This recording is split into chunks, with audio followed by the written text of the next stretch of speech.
Դուք խոսքի սկզբում ասացիք, որ խայտառակ ընտրություններ էին։ Ընտրության գիշերը Նիկոլ Փաշինյանը կեսգիշերնաց դեռ քվեաթերթիկների ընդամենը 20%-ներ հաշվարկ արվել, հայտարարեց, որ հաղթում են։ Որտեղ էր ընդդիմությունը։ Նախ խայտառակ ընտրությունները 20% հաշվարկից հետո իշխանությունը կանգնում եւ համարձակորեն ասում է, որ ինքն է հաղթողը եւ վերջ։ Բայց մենք չտեսանք դրանից հետո ընդդիմադիր որևէ հավաք ցույց, չտեսանք այդ գիշերը, չտեսանք հաջորդ օրերին, որտեղ է ընդդիմությունը։ Այդ օրերին ինչու չէր հավաքներ անում իր ընդդիմախոսությունը կամ հակառակ կարծիքը ապացուցում։ Սա մեկ եւ երկրորդը տեսեք, ընտրություններով Հայաստանում երբեք իշխանափոխություն տեղի չի ունեցել։ Դուք նախընտրական շրջանում շատ վստահ հայտարարում եք, որ հաղթելու ենք։ Ձեզ այդ վստահեցումը ով էր տվել կամ ովքեր էին հավաստիացրել ձեզ, որ ընտրություններով Հայաստանում հնարավոր է իշխանափոխություն տեղ ունենա, առավել եւս, որ մենք տեսնում ենք որևէ ձևով, որևէ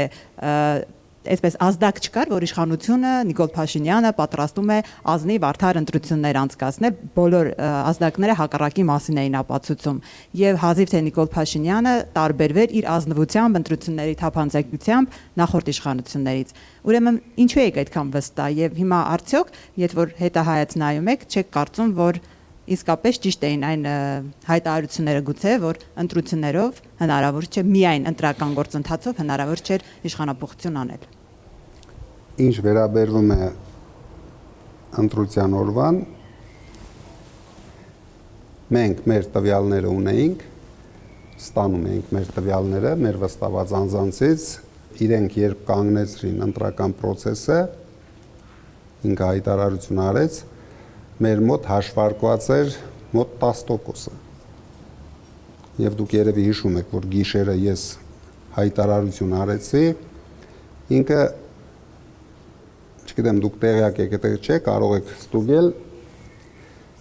200,000 ձայն ստուգելուց հետո ինքը ուներ 58%։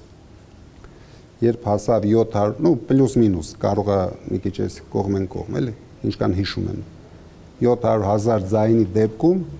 ինքը հասավ 50%։ Եվ այնպիսի տեմպերով էին իրենք փլվում, որ մենք իրոք վստահություն ունեինք, որ մինչև վերջ հաշվարկի դեպքում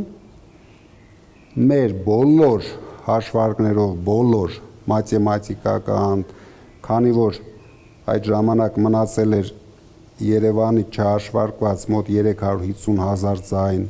Վանաձորի 50%-ը, Աբովյանի 50%-ը, Գյումրիի 37%-ը, այսինքն մնացել էին մեծ քաղաքները, մենք շատ վստահ ենք, որ իրենք փլվելու են մինչև 40%։ 5 ամիս մենք արել ենք հարցումներ, իր առավելագույն թիվը, որ եղել է, դա եղել է 40%։ Դա վերջի հարցումներն էր, որ մենք տեսանք, որ ինքը կարող է ամենաշատը հավաքել 40% ու ԿՊ-ն։ Եվ ընտրության ընթացքը հենց այդպես էլ գնում էր։ Նույնիսկ գյուղերում իրենք փլվեցին մինչև 50%։ Ու շրջաներում ես նկատի ունեմ։ Բայց դրանից հետո մոտ 800,000 ձայն հաշվեցին, իրենք ընդամենը 0.5% իջան ներքև։ Այսինքն սա նոնսենս է, այն էլ Երևանում հավաքած ձայներով, իրենք չպետք է գերազանցեին մեր հաշվարկով 42%-ը։ Դրա համար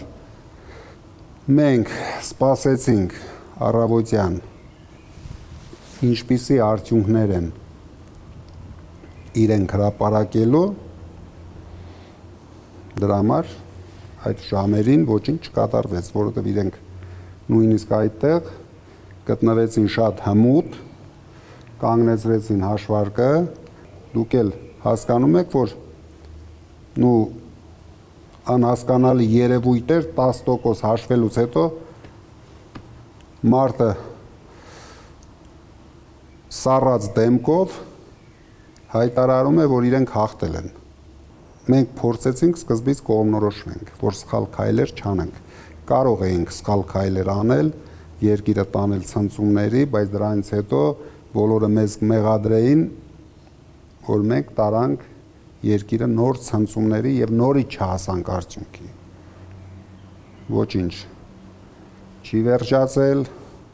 համար պայքարը շարունակվելու է, գրագետ պայքարը շարունակվելու է եւ ես վստահ եմ, ինչ մենք ասել ենք նախընտրական process-ների ժամանակ, դա լինելու է։ Ձեր խոսքում վերջերս դատարանի առաջ դուք մի այսպիսի արտահայտություն եք արել, որ նաև ձեզ ինչ-որ առումով խաբեցին ոմանք։ Ուզում եմ հասկանալ ում մասին էր, ովքեր են ձեզ խաբել եւ գուցե մեծ ակնկալիքներ են ձեզ խոստացել, բայց հակառակն է տեղ ունեցել։ Չէ, դա ընդամենը մի էպիզոդ էր, որ մենք հավատացինք, որ 1.5 միլիոն ձայնը մեզ տալիս է բացարձակ առավելություն։ Բայց մեր թիմակիցները բոլորդ հիշում եք արագ էֆիրում սկսեցինք հնչեցնել 1.5 միլիոնի մասին, մարդկանց լսեցնել տվեցինք այդ 1.5 միլիոնի մասին, ինչը հնարավորություն տվեց Փաշինյանին անել իր սև գործը, որտեղ եթե մասնակցությունը ցածր լիներ, իր հնարավորությունները մի քիչ ավելի սահմանափակ կլինեին։ Այդ սև գործը անելու Այս ընթացքում ես լսել եմ այդպիսի տեսակետ, հիմա հերքեք կամ հաստատեք, ասում եմ, որ քանի որ դուք հայաստանյան իրականության մարդ չեք, այսինքն քաղաքական գործունեություն ծավալելու համար լավ չեք ճանաչում եւ հայ հանրությանը եւ նաեւ քաղաքական դաշտին։ Նայեք, մեզանից բացի, եթե Փաշինյանին հանենք 18 քաղաքական շատ լավ ճանաչող ուժեր, տասնյակ տարիների փորձ ունեցող ուժեր մասնակցում էին նախընտրական փուլին։ Եվ այդ բոլոր ճանաչող ուժերը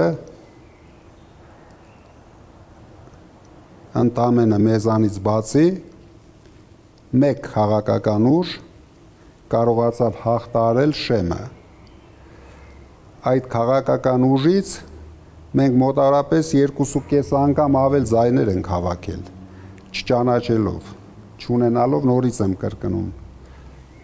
ոչ մի մեդիա ռեսուրս, 0, դուք բոլորդ գիտեք, 0 մեդիա ռեսուրս, ոչ մի ուրիշ հնարավորություններ, միգուցե մենք էինք շատ լավ ճանաչում քաղաքական դաշտը եւ մեր ժողովրդին, որովհետեւ եթե մենք չունենայինք այդ փորձը, այդ հնարավորությունը, այդ տաղանդը, միգուցե մենք հիմա հավաքած կլինեինք 1-2%։ Դրա համար միշտ ձեր